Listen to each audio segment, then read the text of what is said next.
සුබ දවසක් යාළුවනේ. අද මම ඕගොල්ලන් පිළිගන්නේ ඕගොල්ලන්ගේ පළවෙනි AWS lesson එකටයි. මගේ නම කුලේෂ් අබේසුන්දර. අද අපි AWS පාඩමක් පටන් ගන්නයි මේ සූදානම. ඕගොල්ලන් AWS ගැන දන්නේ මොනවද? AWS ඉගෙන ගන්නේ ඇයි? අපි මොකටද AWS ඉගෙන ගන්නේ?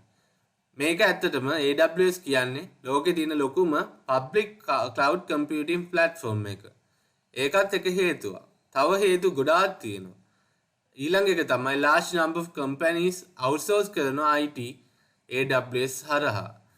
ඊට පස්සේ තව තියෙනවා AWS certification එක තමයි ලෝකේ cloud certificates වල job description වල වැඩියෙන්ම ඉල්ලලා තියෙන certificate එක. Forbes කියන ආයතන විසින් AWS එක top paid certification එකක් කියලා දීලා තියෙනවා. ඒකේ ගාණ තමයි $1,25,000ක් වෙන අගයක් තමයි ඒ certification එකේ value එක. ඒ වුණාට ඇත්ත වශයෙන්ම AWS certified අය professional developers ලා දැන් ගොඩක් අඩුයි. ඒක නිසා මේකේ demand එක ගොඩක් වැඩි. ඒ කියන්නේ AWS certified professional software engineers ලා ගොඩක් ලෝකේ අඩුයි. ඒක නිසා මේකේ demand එක දැන් market එකේ ගොඩාක් වැඩි. ඒ කියන්නේ job opportunities ගොඩාක් තියෙනවා අපේ AWS cloud platform එකට. ලෝකේ ගොඩක්ම public cloud computing platform එකක් වෙන මේක companies ගොඩක් outsource කරනවා IT එක. සහ certification එක මේකේ ගොඩාක් certifications වලට වඩා ගොඩක් වැදගත් certification එකක්. හරි.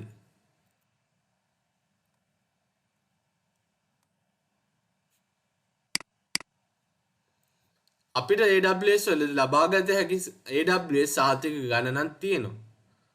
ඕගොල්ලන් හිතනවා ඇති මොකක්ද ඔයාට සුදුසුම AWS certification එක කියලා. මේ ප්‍රශ්නෙට උත්තරයක් වශයෙන් කියන්න පුළුවන් අපේ ඕන role එක සහ evaluate කරන existing experience එකයි knowledge එකයි එක එක පැතිවල තියෙන areas වල තියෙන knowledge එකයි technical සහ cloud expertise එකයි නිසා තමයි අපිට AWS සහතිකේ තෝරගන්න පුළුවන් වෙන්නේ. AWS offer කරනවා certifications category 4කට. ඒ category 4න් 3ම correspond වෙන්නේ අපේ experience එක මතයි. cloud platform එකේ experience එක මතයි. ඊළඟට specialty කියලා certification එකක් තියෙනවා. ඒකේ recommend කරන්නේ experience එක එක දක්ෂතාවයන් තියෙන ඒවට තමයි ඒකේ specification එක recommend කරන්නේ. මේ certification types තමයි foundational එක. ඒක recommend කරලා තියෙන්නේ කරන්න අපිට එක අවුරුද්දකට යටින් හෝ ඊට වැඩි ගානකින් experience තියෙන අයට. ඊළඟට associate එක එකයි සිට 2 years දක්වා experience තියෙන අයට සහ ඊළඟට professional එක 2ක් හෝ ගොඩක් years ඉස්සරහට experience තියෙන අයටයි තියෙන්නේ. අන්තිමටම specialty එක තියෙනවා. specialty එක තියෙන්නේ ඒකේ දක්ෂතාවය ගොඩක් වෙනස් වෙනවා. ඒක ඇත්තටම එක අවුරුද්දකට අවුරුද්දෙන් යට දෙකට වැඩියෙන් 2 හෝ ඊටත් වැඩියෙන් අයට කරන්න පුළුවන්. ඒක depend වෙන්නේ ඕගොල්ලන්ගේ skill එක සහ experience එක සහ දක්ෂතාවය සහ දිනන්න තියෙන ආශාව correspond වෙලා තමයි specialty එක varies වෙන්නේ. හරි. අපේ AWS exams ගොඩාක් තියෙනවා. මුලින්ම foundational එකේ cloud practitioner exam එක තියෙනවා. මේ cloud practitioner exam එකට $70ක් 50ක් විතර ගාණක් තමයි යන්නේ. මේකෙදී අපි basic cloud practitioner test එක exam එකක් විෂයෙන් කරන්නයි තියෙන්නේ. ඒකට පස්සේ associate level exams 3ක් තියෙනවා. ඒව තමයි solutions architect associate එක. ඒක තමයි අපි දැන් ඉගෙන ගන්න හදන්නේ. ඊළඟට තව systems administrator සහ developer associate exams දෙකක්ම තියෙනවා. ඊට පස්සේ ඒකට පස්සේ professional level එකේ AWS certified solutions architect professional level එක සහ DevOps engineer professional level එක තියෙනවා. ඒ වගේම specialties වලට advanced networking, security, machine learning, Alexa skill builder, data analytics සහ database specialty exams තියෙනවා. foundational level එක ඇත්තටම වටින්නේ ගොඩම්ම ඒකත් වටින එක්සෑම් එකක්. ඒ වුණාට මම රෙකමෙන්ඩ් කරන්නේ ඇසෝසියේට් ලෙවල් එකකින් ඒකේ සොලියුෂන්ස් ආකිටෙක්ට් එකට කෙලින්ම යන එකයි. මොකද එක්සෑම් දෙකකට වියදම් කරන එක අපරාධයක් යාළුවනේ. එක එක්සෑම් එකකින්ම টොප් ලෙවල් එක්සෑම් එකක් කරලා යටින් තියෙන එකට වැඩිය දක්ෂතාවයක් පාන්න තමයි මම වගේ අදහස. මම ඔයගලන්ට රෙකමෙන්ඩ් කරන්නේ ඉස්සෙල්ලම සොලියුෂන්ස් ආකිටෙක්ට් එක්සෑම් එක මගෙන් ඉගෙනගෙන කරන්නයි කියලායි මගේ ආරාධනාව. ක්ලවුඩ් ප්‍රැක්ටිෂනර් එකට කැමති නම් එක්ස්පීරියන්ස් ලබා ගන්න සහ ආසාව තියෙනවා නම් ඔයගලන්ට ක්ලවුඩ් ප්‍රැක්ටිෂනර් එක කරන්න පුළුවන්. සොලියුෂන්ස් ආකිටෙක්ට් ඇසෝසියේට් එක්සෑම් එකට තමයි මම ඔයගලන්ට මුහුණ දෙන්න මේ කෝස් එකේ උදව් කරන්නේ.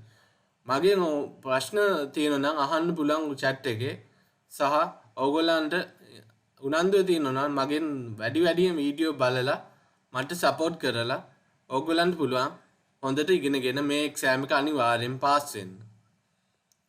හරි. ප්‍රොෆෙෂනල් ලෙවල් එක තමයි ඊට පස්සේ තියෙන්නේ. ඇසෝසියේට් ලෙවල් එක මගෙන් ඉගෙනගෙන ඔයගලන් කොහොම හරි පාස් වුණාට පස්සේ ප්‍රොෆෙෂනල් ලෙවල් එකට ගිහිල්ලා සොලියුෂන්ස් ආකිටෙක්ට් ප්‍රොෆෙෂනල් ලෙවල් එක කරන්න පුළුවන්. නැත්නම් DevOps ඉන්ජිනියර් කරන්න පුළුවන්. සපෝට් ඉන්ජිනියර් කෙනෙක් වෙන පැත්තෙන් ගියොත්. මේ කැටගරීස් තමයි AWS exams වලට තියෙන කැටගරීස්.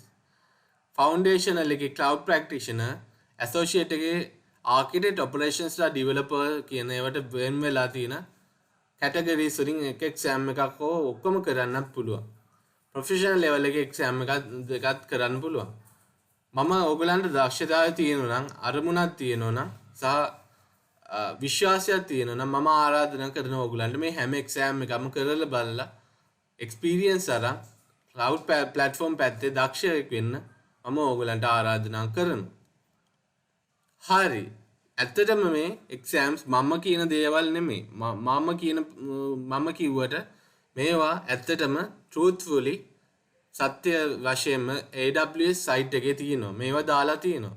ඕගොල්ලන්ට මාව විශ්වාස නැත්නම් ඕගොල්ලන්ට AWS site එකට ගිහිල්ලා certification aws.amazon.com එකේ certification category එකට ගියාම මේ exams වල data පෙන්නනවා. මේ ෆවුන්ඩේෂනල් එක මාස 6කට පස්සේ වගේ කරන්න පුළුවන්.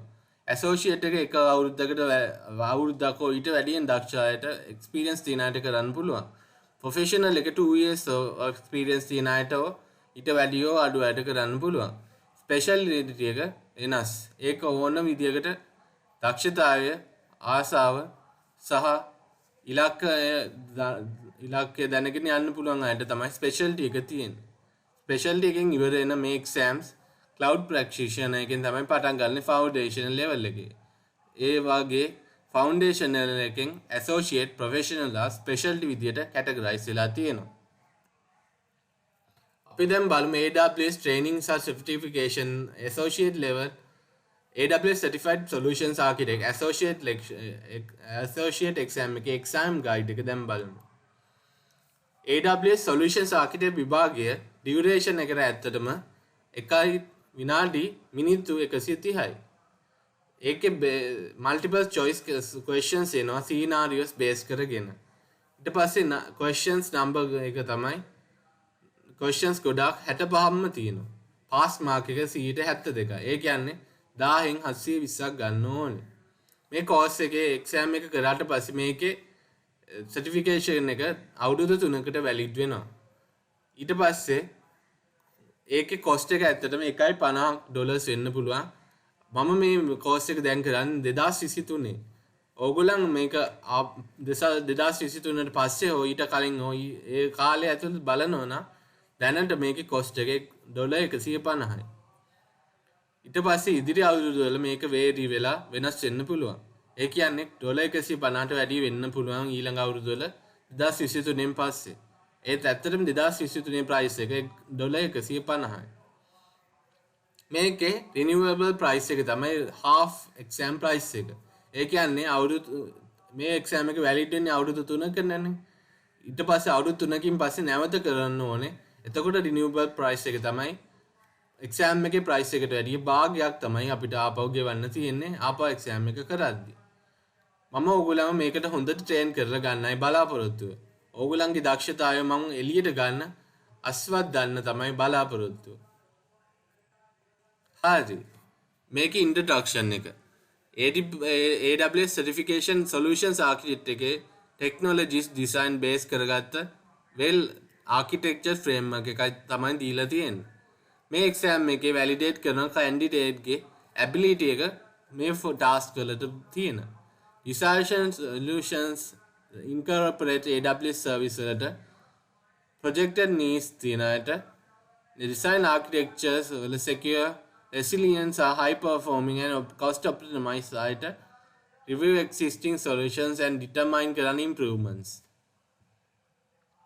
target මේ කියන්නේ design and solutions එකේ incorporate කරන AWS services current business requirements වලට අනුව project needs බලන්නයි තියෙන්නේ. ඊට පස්සේ architectures design කරනවා secure resilient high performing සහ cost optimized. review කරන existing solutions determine කර improve කරන වලට. මේකේ target candidate description එක තමයි 1 year hands experience තියෙන්න ඕනේ cloud solutions පැත්තේ. ඒකට මම ඕගොල්ලන්ව ඉදිරියට train කරලා ගන්නවා. ඊළඟට exam content එක. මේකේ response types තමයි multiple choice multiple response questions තියෙනවා. multiple choice custom questions වලට එක answer එකක් දෙන්න ඕන questions distractors ලා incorrect responses තුනකින් එකක් හරි එක දෙන්න ඕනේ. ඊට පස්සේ multiple response වල දෙකක් හෝ තුනක් තියෙන්න පුළුවන් හරි question හරි answers questions පහකින් නෑ responses පහකින්. ඊළඟට distractors ලා තියෙන්න පුළුවන් incorrect answers response options තියෙන්න පුළුවන් candidate incomplete knowledge එක skill එක බලන් distractors ලා දෙන්න පුළුවන්. unanswered questions score කරන්න තියෙනවා. the exam එක questions 50කට වැඩිය questions 50ක් විතර අපේ score එකට affect වෙනවා. unscored content මේ exam එකේ unscored questions 15ක් දාගන්න තියෙනවා. AWS මේවෙන් information collect කරන අපේ performance එක unscored question වලදී evaluate කරන්න ඉදිරියේදී scored questions වශයෙන් දෙන්න මේගොල්ලන් මේවා unscored විදියට දීලා තියෙනවා. මේ unscored questions identify වෙන්නේ නැහැ exam එකේදී. ඊළඟට exam results. AWS Solutions Architect එකේ exam එක pass or fail exam එකක්. මේ exam එකේ score කරන්නේ minimum standard එක AWS professionals ලාට certification industry එකේ practices සහ guidelines අනුවයි. score එක 100යි තමයි දෙන්නේ. මේකේ passing score එක 720යි. ඔයාගේ performance එක මත තමයි මේ questions වලදී සාර්ථකත්වය බලාපොරොත්තු වෙන්න පුළුවන්. හරි. හැම exam එකකම specific weighting එකක් තියෙනවා. මේ some sections වලට මේවා බෙදලා තියෙනවා. candidates ලා මේ exam එක pass වෙන මේ additional information ලබා ගන්න බෑ. මේකේ content එකක් තියෙනවා. guidelines ටිකක් තියෙනවා. domains 4ක් තියෙනවා. ඇත්ත වශයෙන්ම පළවෙනි domain එකේ design secure architecture එකට 130ක් exam එකෙන් ලකුණු හම්බ වෙනවා. ඊළඟට domain 2 එක design resilient architectures එකෙන් 126ක් exam එකේ ලකුණු දෙනවා. ඊළඟට domain 3 එක design high performance architectures වල percentage එක 124ක exam එකේ ලකුණු දෙනවා. අන්තිමටම domain 4 එකේ design cost optimization architecture එකට 120ක් exam එකේ ලකුණු දෙනවා. මේ total එක තමයි මේ හතරෙම total එකෙන් තමයි 100ක් හැදෙන්නේ. ඕගොල්ලන් අනිවාර්යෙන් domains 3ක් හෝ ඊට වැඩියෙන් හෝ score කරන්න ඕනේ මේ exam එක pass වෙන්න. ඒකට තමයි මම ඉන්නේ. මම ඕගොල්ලන්ට කොහොම හරි මේ exam එක pass වෙන්න උදව් කරන්නයි බලාපොරොත්තු වෙන්නේ. මාං සමග රැඳී සිට මං කියලා හොඳට අහගෙන තව දැනුවත් වෙලා එක්ස්පෙරිමන්ට් කරලා සහ උනන්දු වෙලා මේක කරගන්න පුළුවන්. මම ඒකට ඔයගලන්ට උදව් කරන්නයි අනිවාර්යයෙන්ම ඉන්නේ. මේ එක්සෑම් වල මේ ඩොමේන්ස් ටික මම ඔයගලන්ට කියලා දෙනවා ඉදිරියේදී. මේ එක්සෑම් එක කොහොම හරි ඕගොල්ලන්ට පාස් කරගන්න දෙන්න එක තමයි මගේ උපරිම අධිෂ්ඨානය. හරි. මම දැනට කිව්වේ මේ සහතික ගැන කිව්වා ඕගොල්ලන්ට. AWS ඉගෙන ගන්න ඇයි කියලා කිව්වා. සහතික ගැන කිව්වා. Professional Associate Foundation Specialty Levels ගැන කිව්වා. ඒගොල්ලන්ගේ සයිට් එකේ තියෙන මේ ඉන්ෆර්මේෂන් ඕගොල්ලන්ට පෙන්නුවා. ඊට පස්සේ ට්‍රේනින් එක කිව්වා. සොලියුෂන් ආකිටෙක්ට් විභාගය ඩියුරේෂන් එක කිව්වා. සිනාරියෝස් කිව්වා. සහ පාස් මාක් එක අවුරුදු ගාන වැලිඩ් වෙන කිව්වා. කොස්ට් එක කිව්වා. ප්‍රයිස් එක රිනියුවබල් ප්‍රයිස් එක කිව්වා. ඒ වගේම ඉන්ට්‍රොඩක්ෂන් එකක් දුන්නා. ටාගට් කැන්ඩිඩේට් ඩිස්ක්‍රිප්ෂන් එක සහ එක්සෑම් කන්ටෙන්ට් එකේ මල්ටිපල් චොයිස් සහ මල්ටිපල් රෙස්පොන්ස් ක්වෙස්චන්ස් තියෙනවා කියලා කිව්වා. සහ අන්ස්කෝර්ඩ් කන්ටෙන්ට් එකක් තියෙනවා කියලා කිව්වා. අන්තිමට මම එක්සෑම් රිසල්ට්ස් වල ඩොමේන් එක පැහැදිලි කරා. ඩොමේන් එකේ ඩොමේන්ස් 4ක් තියෙනවා. Design Secure Architectures, Design Resilient Architectures, Design High Performing Architectures, Design Cost Optimized Architectures කියන හතරෙන්ම තමයි එක්සෑම් එක එන්නේ. මේ ටික තමයි AWS වල associate level exam එකේ තියෙන්නේ. මේ domains ඉදිරි exam වලදී මේක අවුරුද්දෙන් අවුරුද්ද මේ exams ටික වෙනස් වෙනවා. මේ අවුරුද්දේ තියෙන domains ටික තමයි මේ ටික. AWS site එකේ ඕගොල්ලන්ට මේ ටික බලා ගන්න පුළුවන්. මේ domains වලින් තමයි මේ සැරේ මේ අවුරුද්දේ අගෝස්තු වෙනන්න කලින් exam එක කරලා ලකුණු ලබා ගත්තොත් මගෙන් ඉගෙනගෙන ඕගොල්ලන්ට විශේෂ තැනකට එන්න පුළුවන්. job opportunities ලබා ගන්න පුළුවන්. මේ විදිහට තමයි exam එක හැදගැහෙන්නේ. හරි. අද මම ඕගොල්ලන්ට AWS ගැන කියලා දුන්නා. අද මම ඕගොල්ලන්ට AWS introduction එකක් දුන්නා. මම අපේ මේ slide එක යටින් share කරලා තියෙනවා YouTube channel එකේ. ඕගොල්ලන්ට ඒක download කරලා බලන්න පුළුවන්.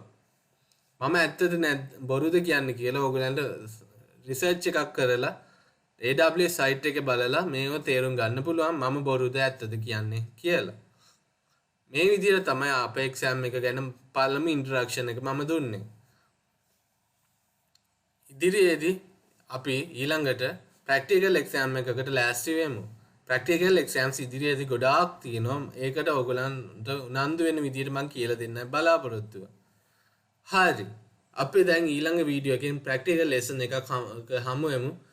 ඒ වගේම ඕගොල්ලන් මාව සබ්ස්ක්‍රයිබ් කරලා නැත්නම් වහාම සබ්ස්ක්‍රයිබ් කරන්න. මට සපෝට් එක දීලා මේ channel එක පවත්වාගෙන යන්න උදව් කරන්න. ඕගොල්ලන්ගේ දැනුවත් වීම හොඳට හදලා දෙන්න තමයි මගේ බලාපොරොත්තුව සහ මම ඕගොල්ලන්ව කොහොම හරි මේ exam එකෙන් පාස් කරලා දෙනවා. ඒක guaranteed කියලා කියන්න පුළුවන්. හරි. අපි දැන් අද ලෙසන් එක අවසන්. අපි දැන් ඊළඟ සතියේ ඊළඟ දවසේ තවත් පාඩමකින් නැවත මුණ ගැමු. එතකන් සුබ දවසක් යාළුවනේ. ගොඩාක් ස්තුතියි.